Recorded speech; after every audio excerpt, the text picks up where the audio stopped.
Hi there, I'm Rebecca and a really warm welcome back to my channel created by Rebecca.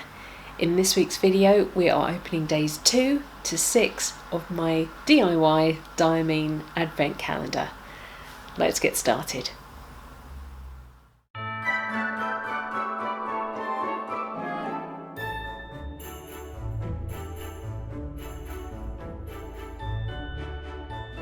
Day 2 and I have received Steel Blue. This is one of the standard range of Diamine inks.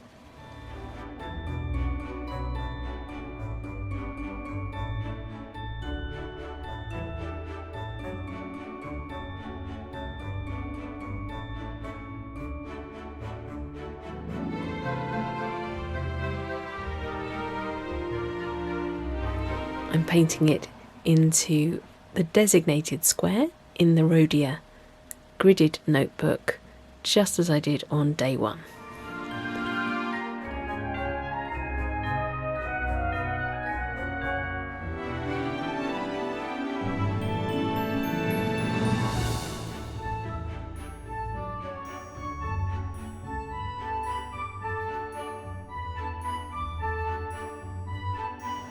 And I'm adding extra ink into that bottom left hand corner so we get to see the difference between a really wet application of ink and a drier one.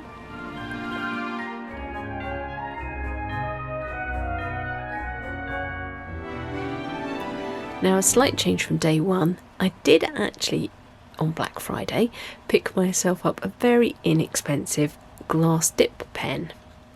I've never used one of these before.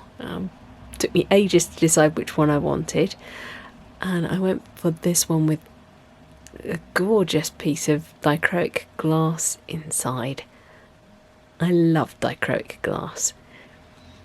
It is quite juicy in its application though, so I'm not actually sure it's going to be great for writing the names in this particular book because the space is quite narrow. I thought I'd just pause and take a moment to show you the colours on the dip pen. It's just a rather nice visual with the way the ink twirls down the grooves of the nib.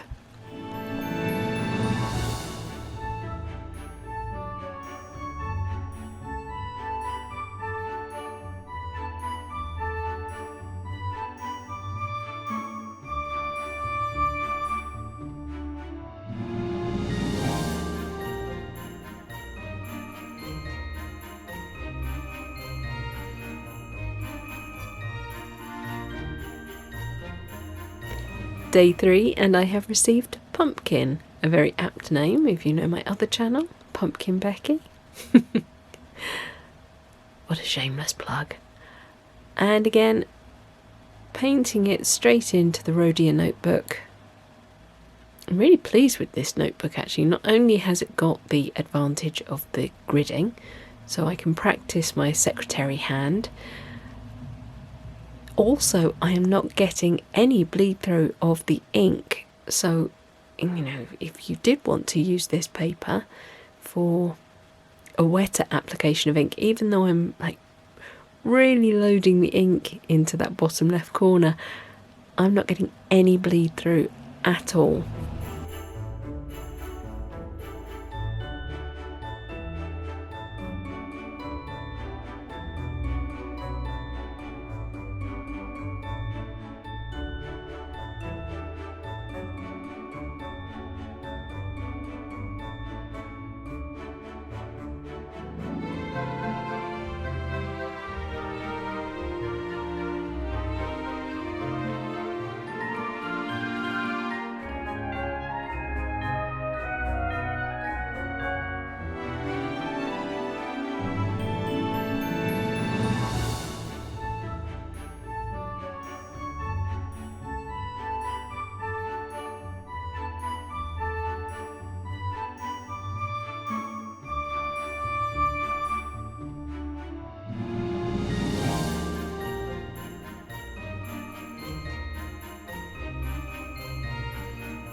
Day 4 is Burnt Sienna.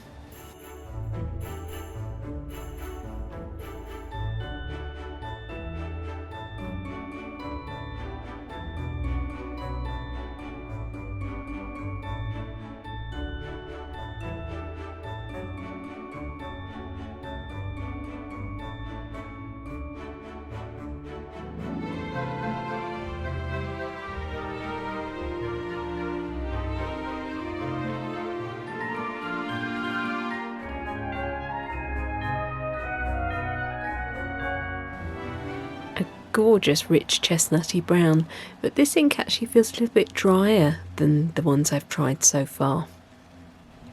It doesn't move around quite so freely.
Day 5 is my first shimmering ink. It comes in a box. This is one of the 50ml bottles that I bought. And because the box is so gorgeous, I'm going in through the bottom. And there's a little leaflet inside. This packaging is absolutely gorgeous, though I'm not sure how necessary this little leaflet is. It's just something that's going to get thrown away, though I suppose boxes probably as well, unless you're a real collector.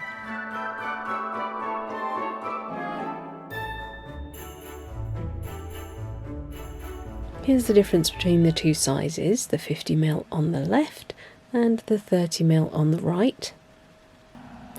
So day 5's colour is Sparkling Shadows, and you can see that the shimmer is gold. And you can see that it has all pooled down at the bottom of the bottle. Instructions I've seen in various places say don't shake the bottle because you'll introduce air bubbles. So I'm kind of rolling it and rotating it until all the gold is off the bottom and the sides and seems to be evenly distributed throughout.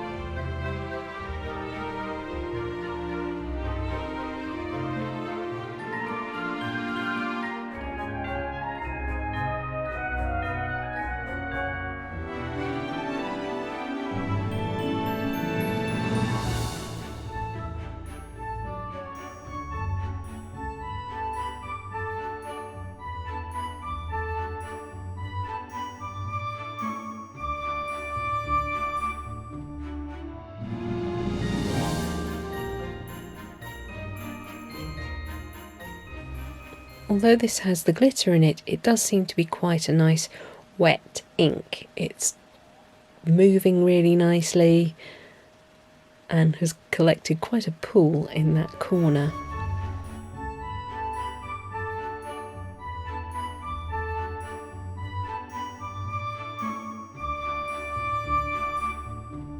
Because that took a moment to paint, I wanted to just double check that the gold hadn't all dropped out of suspension, and it has. There's quite a layer on the bottom of the bottle, so I'm just going to rotate that round again, get that moving before I write the name underneath. This is where I regret my choices on the width of the boxes and the use of the dip pen. Yes, this has got quite a long name, Sparkling Shadows, and I just about get it in, and it's still legible.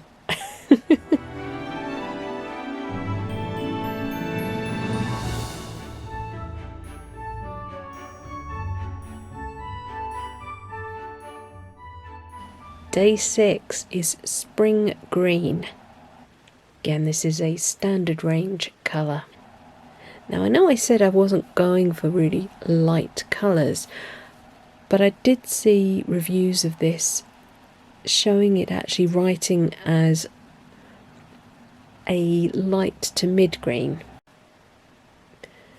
So I don't think this is going to be one of those sort of highlighter greens. And in fact, no, it's beautiful. It has got quite a lot of yellow in it. It's going to be interesting to see the chromatography strip for this one.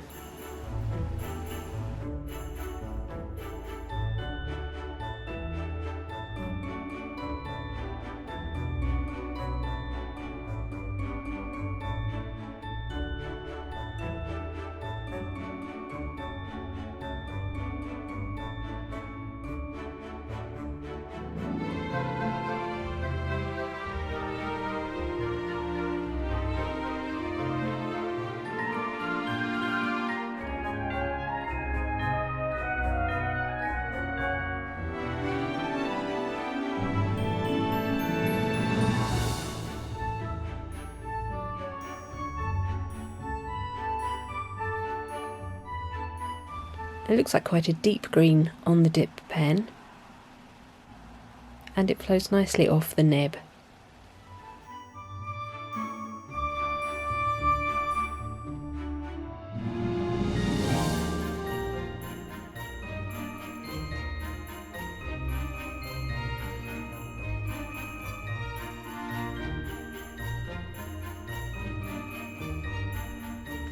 Here's a little look at all the swatches in the Rhodium notebook.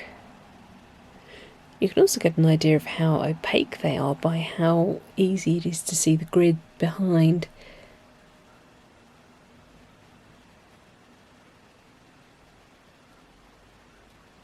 Sparkling Shadows actually has put a lot of that shimmer down, and I don't know whether you can see, but on the writing there is a consistent gold sheen across all the letters. That's great. I didn't think it was going to do that. And Spring Green, you can see it's quite light in the top right corner, but the writing is really legible.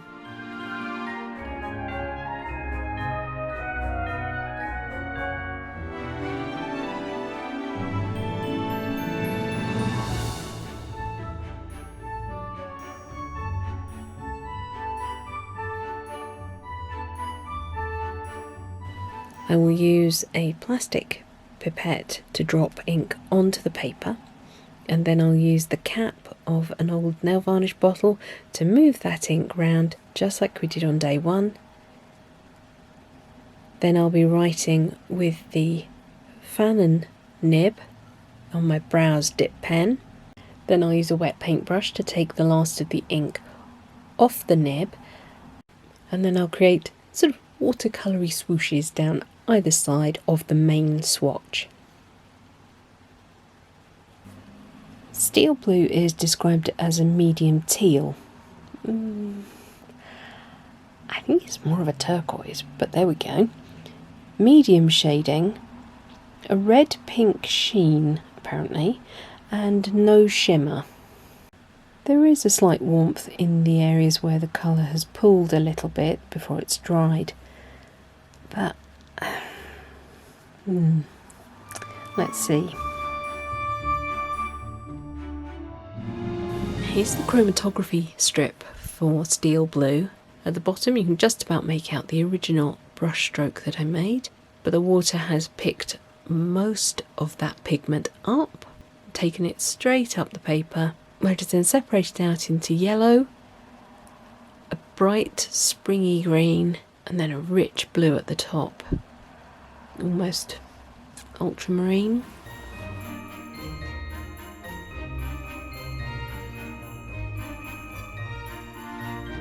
We repeat the process with pumpkin.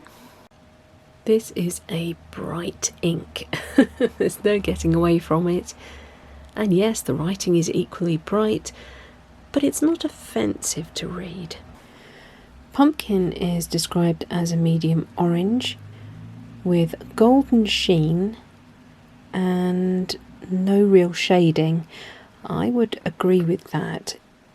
It does dry very flat.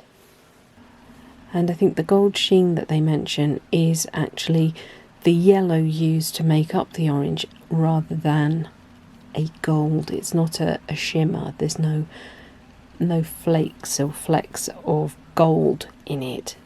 It's just that the yellow sings through quite a lot.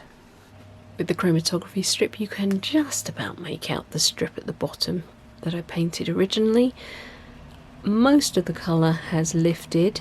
It's left behind a slight pinky red residue, which then goes into the bright orange in the middle, and then it has left the bright yellow at the top.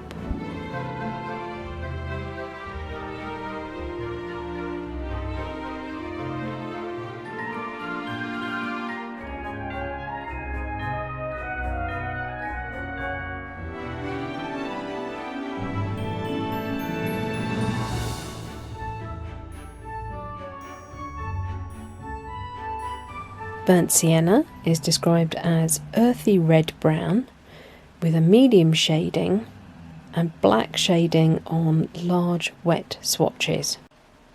The burnt sienna is a lovely, rich, warm colour. Lovely to write with, very legible. And you do get a little bit of that shading through the writing, where it has left more ink in places than others. It definitely has some nice shading where the ink has gone down a little bit wetter. And it's a good description, an earthy tone, which you'd expect with a burnt sienna. With the sort of watercolour effect swooshes down the side, you do see a little bit of yellow. And here on the chromatography strip, the original stripe has lifted, put some earthy red colour down at the bottom, then there's a more yellowy tone in the middle, and it continues earthy at the top, just slightly darker. It's almost like it's a very clean mix of pigments to achieve this colour. You think of brown, you think of just throwing all the colours in, but this is quite a true earth tone. Sparkling Shadows is one of the Shimmertastic range. It's a medium warm grey with light shading and gold shimmer. It's from the 2015 range of Shimmertastic colours, which is one of the originals, I believe. And the shimmer as it dries is actually quite dichroic, quite rainbow coloured. It looks really gold in the bottle, but actually once it's dried out, that gold has an awful lot of other colours in the sparkle. It's pretty. And it's doing a wash very nicely too. On the chromatography strip, on the original line that I painted, it has left all the gold sitting right there. Yeah, there's a little bit of grey underneath, but that's just where the water has brought the tone down a little bit before it's then gone upwards. And it's quite a regular grey colour all the way up, and then we just get a much darker edge at the very top. The last colour for this week is, of course, Spring Green. Spring Green is described as a soft, light yellow green with some shading but no sheen. It's definitely more shading than Pumpkin, and yeah, it's quite a matte green colour, but you do get a nice variation in tone with the writing. Writing really nicely on the Fanon nib. No, I don't know why some days I wrote Diamine and other days I did not. I'm striving for consistency everywhere, but that one got away from me.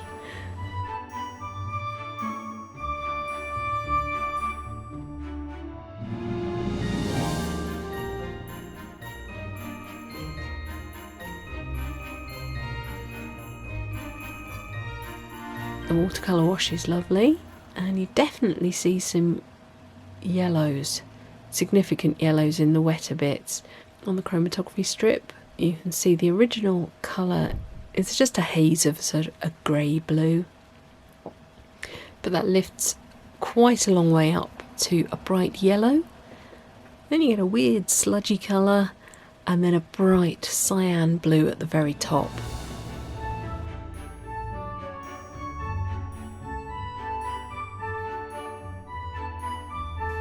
I just wanted to show you sparkling shadows once it had completely dried down, so that you can see exactly how much shimmer you are getting.